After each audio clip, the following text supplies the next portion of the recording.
F آئی اے کے sources نے ہمیں کنفرم کیا ہے کہ یہ باقاعدہ ایک انکوائری ہے، کیونکہ معاملہ یہ ہوا تھا کہ جو یونان میں جو کشتی حادثہ ہوا تھا اس میں کل میرے خیال میں 279 یا 280 کے قریب جو ہے وہ پاکستانی جاں بحق ہوئے تھے، جس میں 155 مسافر جو ہے وہ کراچی ایئرپورٹ سے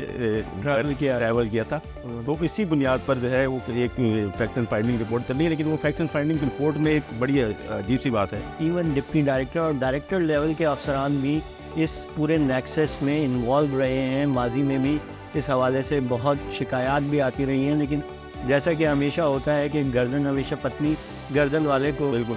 پکڑ لیا جاتا ہے، اور جو جس کی موٹی گردن ہوتی ہے اسے چھوڑ دیا جاتا ہے پاکستان کے. اور یہی الزام پشاور ایئرپورٹ جو باچا خان انٹرنیشنل ایئرپورٹ پہ جو 2 افسران ہیں ان کو جو حراست میں لی گئی، اسی بنیاد پہ لیے گئے جن کے جو افغان شہری تھے وہ پاکستانی پاسپورٹ پر انہوں نے بیرون ملک سفر کیا تھا، اور اس میں سے کچھ جو ہے وہ لیبیا کشتی حادثے میں جاں بحق بھی ہوئے تھے. یہی ہوتا رہا ہے کہ ایف آئی اے کی انکوائری ایف آئی اے افسران کو ہی دی جاتی ہے. السلام علیکم ناظرین، آپ کا ہوسٹ عادل جواد اور میرے ساتھ ہے سینئر صحافی نادر خان. ہم آپ کو اپنے گزشتہ پروگراموں میں ہیومن اسمگلنگ اور پاکستان سے غیر قانونی طور پر بیرون ملک جانے والے افراد اور اس حوالے سے جو ہیومن اسمگلنگ کا ایک مافیا کام کر رہا ہے پاکستان میں آگاہ کرتے رہے ہیں. آپ کو جیسا کہ معلوم ہے کہ پاکستانی پاسپورٹ دنیا کے بدترین پاسپورٹس میں سے سمجھا جاتا ہے، اور اس کی بنیادی وجہ پاکستان میں کام کرنے والے اور پاکستان میں سرگرم ہیومن اسمگلر اور بارڈر سیکیورٹی فورس یعنی ایف آئی اے امیگریشن کا نیکسس ہے. اس سلسلے میں ہمارے پاس کچھ نئی اطلاعات ہیں. موجودہ نگران حکومت اور انٹیلیجنس اداروں کی مدد سے ہیومن اسمگلنگ کے نیٹ ورک کے خلاف ایک کارروائیوں کا سلسلہ شروع کیا گیا ہے. نادر صاحب ہمیں آگاہ کریں گے ان کارروائیوں کے بارے میں. جی بہت شکریہ عادل صاحب. ہم جیسے پہلے اپنے ناظرین کو آگاہ کرتے رہے ہیں کہ اینٹی ہیومن ٹریفکنگ کے حوالے سے جو مارچ 2023 سے جو ایک سلسلہ چلا تھا کہ جب یونان میں اور 1-2 کشتی حادثات ہوئے تھے لیبیا میں اور یونان میں، جس میں کافی تقریباً کوئی میرے خیال 500 سے زیادہ دونوں حادثات میں پاکستانی جو ہے وہ جاں بحق ہوئے تھے. تو اس سلسلے میں وزیر اعظم ہاؤس کی طرف سے اس زمانے میں ڈی جی آفس کو یہ اطلاع دی گئی تھی کہ آپ اس کے اوپر کارروائی کریں اور انکوائری کریں کہ فیکٹ اینڈ فائنڈنگ رپورٹ ایک تیار کریں کہ جس میں کون کون ملوث ہے اور اس کے خلاف کارروائی کی جائے. اور اس وقت کے وزیر اعظم شہباز شریف تھے کے دور میں یہ انکوائری بالکل ہوا تھا، لیکن اس کا تسلسل پھر چلتا رہا اور نگران دور میں بھی اس کا تو حال ہی میں ایک بڑی کارروائی ہوئی ہے. ایف آئی اے پشاور باچا خان انٹرنیشنل ایئرپورٹ پر امیگریشن کے 2 افسران ہیں، ایک انسپکٹر شہادت ہے اور ایک سب انسپکٹر ظفر اقبال ہے. تو 3 فروری کو ان کو حساس اداروں نے ایک کارروائی کے ذریعے جو ہے وہ حراست میں لیا، اور اس کارروائی میں ایک پاسپورٹ ڈائریکٹر پشاور کی جو ایک افسر ہیں پیر خالد، ان کو بھی جو ہے وہ حراست میں لیا گیا، اور 5 دن تک ان سے جو ہے وہ انویسٹیگیشن ہوئی ہے، اور اس کی انویسٹیگیشن کے بعد ان کو ریلیز کیا گیا ہے. جس دن الیکشن تھا 9 فروری کو، 8 فروری کی شب ان کو جو ہے وہ ریلیز کیا گیا ہے. لیکن ڈائریکٹر الیکشن تو 8 فروری کا تو 7 فروری اور 8 فروری کے درمیانی، بس یہ ایک دن پہلے جو ہے ان کو ریلیز کیا گیا کیونکہ 4-5 دن اپنی حراست میں انویسٹیگیشن کرنے کے بعد. تو اس انویسٹیگیشن کے بعد جو ہے وہ ڈائریکٹر کوہاٹ جو ہے ایف آئی اے کے، ان کو یہ ٹاسک دیا گیا ہے کہ ان افسران کے خلاف کارروائی کی جائے، اور ان کے اوپر ایک باقاعدہ انکوائری مارک ہوئی ہے. تو یہ تسلسل تو ابھی چل رہا ہے، اور اس کا ابھی جو برتھ ہے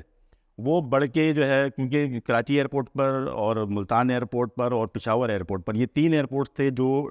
وزیر اعظم ہاؤس کی طرف سے جو رپورٹ گئی تھی اس میں جو فیکٹس اینڈ فائنڈنگ رپورٹ بنی تھی اس میں یہ نام سامنے آئے تھے کہ 3 ایئرپورٹس پہ سب سے زیادہ جو ہے لوگ گئے: کراچی ایئرپورٹ، ملتان اور پشاور ایئرپورٹ. یعنی ان کی پشاور ایئرپورٹ کے 2 افسران کے خلاف تو کارروائی ہوئی ہے. تو امکان یہ ہے کہ آئندہ جو ہے، کیونکہ ایک کراچی میں بھی طرز کی ایک انکوائری چل رہی ہے، اور ایف آئی اے کے سورسز نے ہمیں کنفرم کیا ہے کہ یہ باقاعدہ ایک انکوائری ہے، کیونکہ معاملہ یہ ہوا تھا کہ جو یونان میں جو کشتی حادثہ ہوا تھا اس میں کل میرے خیال میں 279 یا 280 کے قریب جو ہے وہ پاکستانی جاں بحق ہوئے تھے، جس میں 155 مسافر جو ہے وہ کراچی ایئرپورٹ سے ٹریول کیا تھا. تو اسی بنیاد پر جو ہے وہ ایک فیکٹ اینڈ فائنڈنگ رپورٹ چل رہی ہے. لیکن وہ فیکٹ اینڈ فائنڈنگ رپورٹ میں ایک بڑی عجیب سی بات ہے کہ اس دوران میں جب یہ لوگ غیر قانونی طور سے پاکستان سے باہر گئے تو اعلیٰ جو امیگریشن کے جو افسران ہیں وہ فیکٹ اینڈ فائنڈنگ میں ان کا نام نہیں ہے، لیکن جو شفٹ انچارجز کی حد تک یعنی انسپیکٹر، شفٹ انچارج انسپیکٹر یا AD لیول کے آپ کہہ سکتے ہیں کہ اس کو اس میں اسسٹنٹ ڈائریکٹر لیول کے افسران ہوں یا انسپیکٹر لیول کے افسران. ایسے اسلام آباد میں میرے خیال سے اسسٹنٹ ڈائریکٹر شفٹ انچارج یہاں کراچی میں بھی کچھ عرصہ رہے ہیں کبھی اسسٹنٹ ڈائریکٹر یا انسپیکٹر 16 اور 17 گریڈ. بالکل ایسے ہی اسی طرح سے افسران وہ رہے.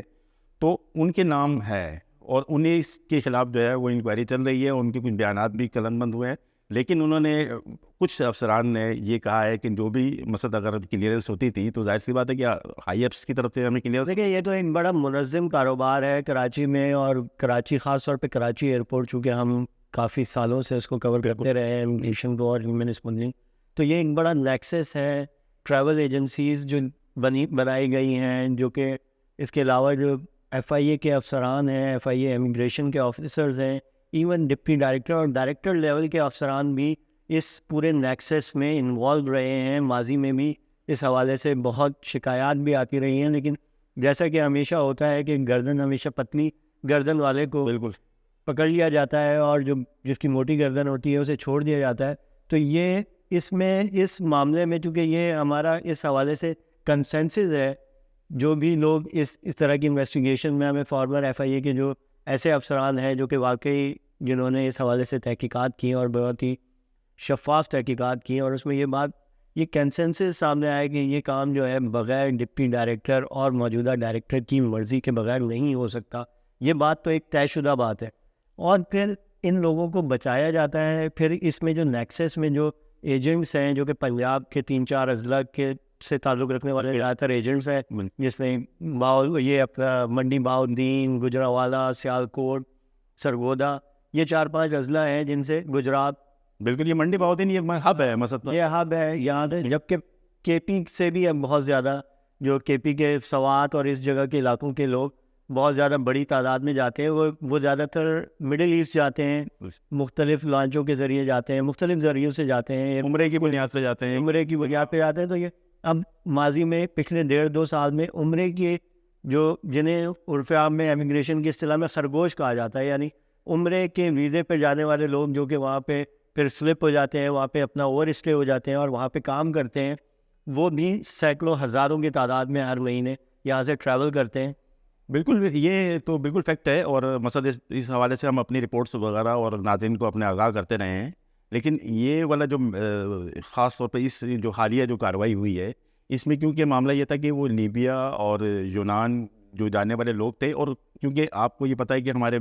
پڑوس میں افغانستان کی ایک صورتحال تھی جو 2021 میں جنریٹ ہوئی ہے, اور اس کی بنیاد پر بہت سارے افغانستانی شہری کا کنٹرول حاصل کرنے طالبان نے جب افغانستان کا کنٹرول لیا تو اس کے بعد افغان نیشنل بھی بہت زیادہ پاکستان کے. اور یہی الزام پشاور ایئرپورٹ جو باچا خان انٹرنیشنل ایئرپورٹ پہ جو 2 افسران ہیں ان کو جو حراست میں لیے گئے اسی بنیاد پہ لیے گئے, کیونکہ جو افغان شہری تھے وہ پاکستانی پاسپورٹ پر انہوں نے بیرون ملک سفر کیا تھا, اور اس میں سے کچھ جو ہے وہ لیبیا کشتی حادثے میں جاں بحق بھی ہوئے تھے, اور کچھ جو ہے وہ غیر قانونی طور پر امریکہ اور برطانیہ گئے تھے, جنہیں بعد میں جو سلپ کر دیا تھا فیک ڈاکومنٹ کی بنیاد پہ جو ہے وہ ڈیپورٹ کیا گیا تھا, اور ان کے خلاف جو ہے انکوائری جو ہے وہ مارک ہوئی تھی. لیکن اب سوال اصل میں یہ ہے کہ آپ مستقبل اگر ماضی میں ہم دیکھیں کہ جیسے ایک مثال دے رہے ہیں کہ جیسے کسٹم کے خلاف FIA ایک انکوائری کر رہا ہے, حساس اداروں نے ایک نشاندہی کی تھی, FIA نے کارروائی کی تھی, لیکن یہاں مسئلہ یہ ہے کہ امیگریشن کو مانیٹر کر رہا ہے FIA. اب FIA کیا انکوائری کرے گا اور کیا اس کے اوپر فیکٹ فائنڈنگ آپ اپنے ہی افسران کے خلاف ہوں گے, ان کا نیکسس ہے, اور ہمیشہ سے یہی ہوتا رہا ہے کہ FIA کی انکوائری FIA افسران کو ہی دی جاتی ہے. لیکن اسی سلسلے میں ابھی ریسنٹلی ایک فیڈرل کیبنٹ میں ایک وہ پرپوزل گئی ہے جس پہ منسٹری آف انٹیریئر اور یہ کام کر رہے ہیں کہ FIA امیگریشن کو FIA سے الگ کیا جائے اور پاسپورٹ اینڈ امیگریشن ڈپارٹمنٹ کے بالکل کیا جائے. بالکل نگراں حکومت میں ہوا تو ہے یہ معاملہ, لیکن اب جو انتخابات ہو چکے ہیں اور نئی حکومت تشکیل پا رہی ہے, اب جب نئی حکومت آئے گی تو پھر یہ تو ہے ان کے اوپر ہے کہ ثوابدید کے اوپر کہ کیا امپلیمنٹ ہوتا ہے یا اس معاملے کو ایسے ہی لٹکا کر کے. یہ تو ہم آنے والے دنوں میں پھر اپنے ناظرین کو اس حوالے سے بتائیں. ناظرین اس حوالے سے ہم آپ کو مزید تفصیلات سے آگاہ کرتے رہیں گے جو یہ اس کیس کی انکوائری ڈیولپ ہوتی ہے اور اس میں کیا اس کی صورتحال بنتی ہے. امید ہے کہ اس سلسلے میں جو لوگ انوالو ہیں انسانی اسمگلنگ میں اور جو FIA کے افسران انوالو ہیں انہیں جو ہے ان کے خلاف کارروائی بھی ہوگی اور مستقبل میں اس سلسلے کا روک تھام کرنے میں مدد ملے گی اس سے. آج کے لیے ہمیں اجازت دیجیے. شکریہ.